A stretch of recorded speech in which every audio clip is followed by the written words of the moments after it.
আপনি একটা intellectual project pass করাবেন, আপনার পাশের কোটাদারি আপনার যে কলিগ সে কিছুই বুঝবে না, এবং স্বল্পর মহলের কাছে তার যেহেতু পাঁচাটার অভ্যাস হয়েছে, ফুড ফেটিসের অভ্যাস হয়েছে, সে দেখা যাবে আপনার এই প্রজেক্টটাকে বলবে ওই প্রজেক্টটা অযুগোপযোগী।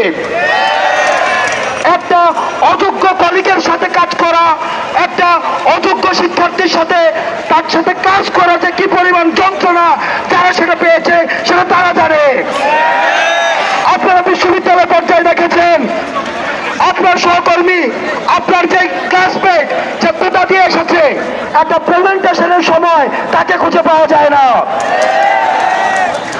আমরা গত কিছুদিন ধরে দেখেছি, আমরা দুদিন পর্যন্ত যাদেরকে সন্দেহ করতাম এরা বিশ্ববিদ্যালয়ে কিভাবে চান্স পায়, তাদের লিস্ট, বেশিরভাগের লিস্ট কালকে আমরা ফেসবুক পোস্টের মধ্যে আমরা দেখেছি।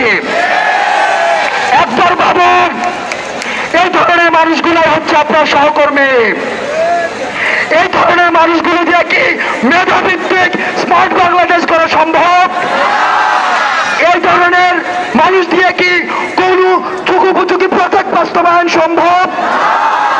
এই ধরনের মানুষ দিয়ে কি মেট্রো রেল, পদ্মা সেতু এতদিন পর্যন্ত বিশ্বমানের যে প্রজেক্টগুলো হয়েছে সেগুলোর রক্ষণাবেক্ষণ সম্ভব?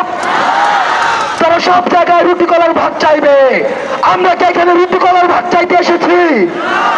আমি প্রয়োজনে চাকরি না পাই, কিন্তু আমার যে বন্ধু পড়াশোনা করছে রাত জেগে, আমার যে বন্ধু মেধা, মনন, প্রজ্ঞা পরিচয় দিচ্ছে, অন্তত সে চাকরিটা পেয়ে যাও। প্রিয় সহযোদ্ধা, আমাদের দাবি না আদায় হওয়া পর্যন্ত আমরা এই রাজপথ ছাড়ব না।